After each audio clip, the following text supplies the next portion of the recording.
So you guys are probably wondering, what was I doing? Well, I was porting the intakes. And that I also did the throttle body as well.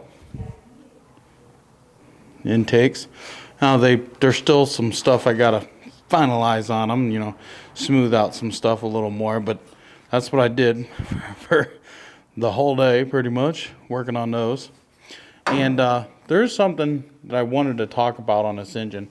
Let's go around here so you guys can see. We get questions because sometimes this happens. You get coolant in your oil, or you'll get oil in the transmission, or transmission back and forth, whatever. Well, coolant in the oil, these gaskets, okay? The coolant flows and oil flows and all that. If these gaskets fail, and there's a gasket on this side as well, behind this cover. If those gaskets fail, you can get coolant in the oil or oil in the coolant. Also, if a head gasket fails, you can get coolant in the oil. You could burn oil, you could burn coolant, you could lose compression, etc., etc. You could have a bad head gasket and not lose compression. So if you do a compression check or a leak down check, just because it shows good doesn't mean that that head gasket isn't your culprit. Because the head gasket, it has oil ports and it has coolant ports, and then it has your compression ring. Well, if the compression ring is good, but one of the other ports is not good and it's swapping fluids back and forth, you can get oil or coolant, vice versa, in one of the other systems that's not supposed to be in. Or you could have a faulty oil cooler, which will also do this.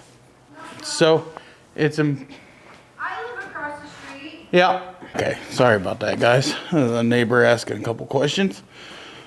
Anyway, so you could have one of these case gaskets fail, this side, that side. You could have a head gasket fail. You could have this oil cooler housing fail. You could have a couple different things fail that would cause the same problem, if that makes sense to you. So you could essentially pressurize the system in different ways. You could smoke the system in different ways and do that. You could, you could smoke the radiator and kind of see where smoke would be coming out here, different ports and whatnot, to kind of pinpoint if it's one gasket or another. There's different ways to do that. It's not super hard, but you got to have some equipment. I have a smoke machine that we use that helps with that as well. This smoke machine, you guys have seen that on our previous videos. We've done a couple of things. I think I smoked an intake and found a leak.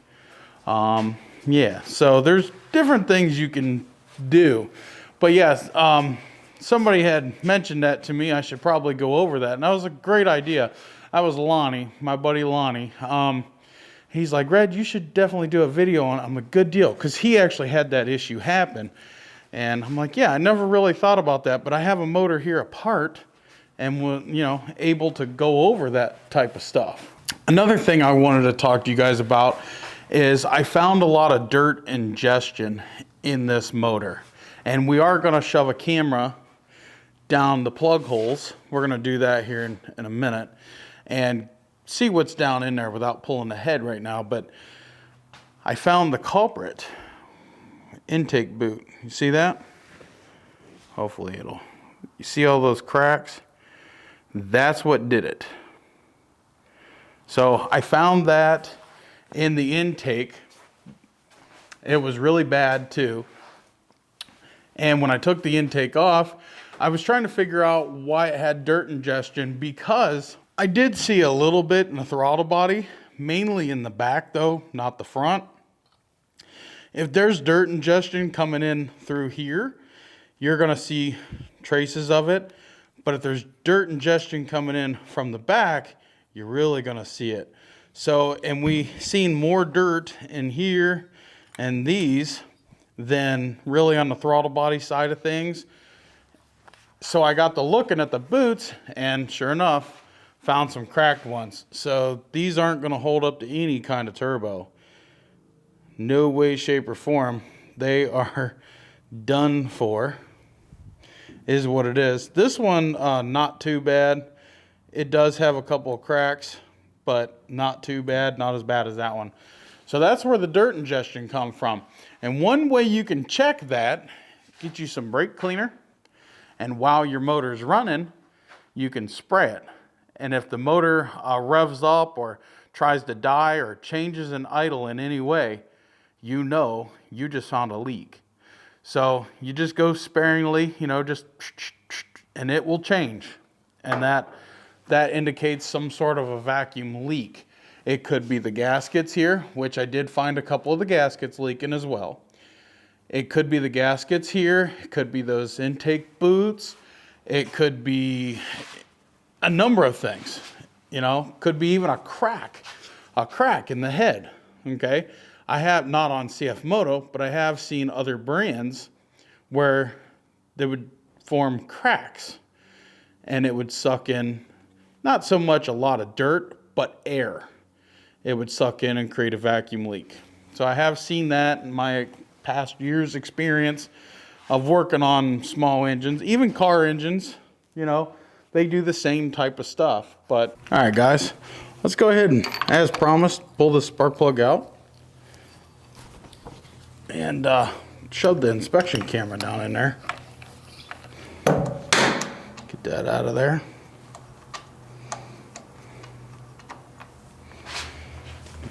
Now this company here was kind enough to send us over this camera inspection tool. Now I do have a few of these tools, but when they sent me pictures of this one and wanted me to try it, this one is way nicer than some of the ones that I have. It's got a big, large screen. It's got 2 cameras on the end, and you can move the camera. Check that out, guys. All right, so we're gonna want to turn this on. Hit that power button. Get it turned on there. It has a few different modes. We're gonna use it in single camera mode. But to change those modes, let's see. You just click that there. Whoops, that's taking photo. I'm sorry. That one there. You can change the camera modes, camera angles. Right here, it changes the camera. We want the one that's on the end, but they do have one that's on the side. It's got 2 cameras, it's got some really bright lights, but we're gonna use the single camera in this video here. I think it's gonna do us just fine, and it's got really bright LEDs. So let's go ahead, shove her down in that hole, see what 3,500 miles looks like. Oh yeah, okay. Actually doesn't look too shabby in there. Piston's got some carbon on it. Let's see, we can twist it. Yeah, hold on. Kind of tight in here, but yeah, there we go. There we go. We can see it up in there. And you can record. You can hold this button here and record it and go back, upload it to a computer and watch it. You can also take photos. Right there, took a photo, another photo. But yeah, that piston actually looks pretty carboned up. So it's a good idea to run some seafoam in your fuel tanks once in a while. But the cylinder bore actually looks, from camera standpoint, look, you can still see the hash marks. Now this motor's got 35, actually, I'm sorry, it's got 3,600 and a little over that because I bought it at 35. We put quite a few miles on it. But anyway, look, you can still see the hash marks and everything. That's really good. That's good cylinder wear. I don't think she was low on compression. I'm not interested in doing a compression test on it because it is going to get new rings. And this cylinder actually looks a lot better shape than the other cylinder that we have from the other one. Now there is a little something there. Let's turn on that side view camera. There we go. It kind of goes all weird on us, don't it? Let's see. There we go. There's the cylinder bore. You can still see those hash marks. That's really good, actually. Yep, I'm liking what I see in there. But yeah, that's how you do that. Let's see. I'm just curious though. Let's see what the two views do. Oh yeah. I'm more interested in looking at all the carbon on the piston. That's crazy. That's crazy. Yep. All right. Cool deal. I'll leave a link in the video description if you're a mechanic or you're interested in this tool. This thing seems pretty good. It's got pretty good video quality. It might be a little hard for you to tell between the cameras, you know, but it does have pretty good video quality. Let's see. Check that out. I mean, you can't beat that quality for the price of this thing. I'll leave a link down below to this and you can pick that up if you're interested in it. This thing will, I mean, you could feed it anywhere you want to and take a look at a butcher's ass instead of sticking your head up the cow's ass, you know, Tommy boy. So guys, there's some things for you to look for if you ever have any kind of issues like that. And don't think it's just a CFMOTO problem, because it happens with cars, bolts, you name it. It happens with every engine on the planet. It just is what it is.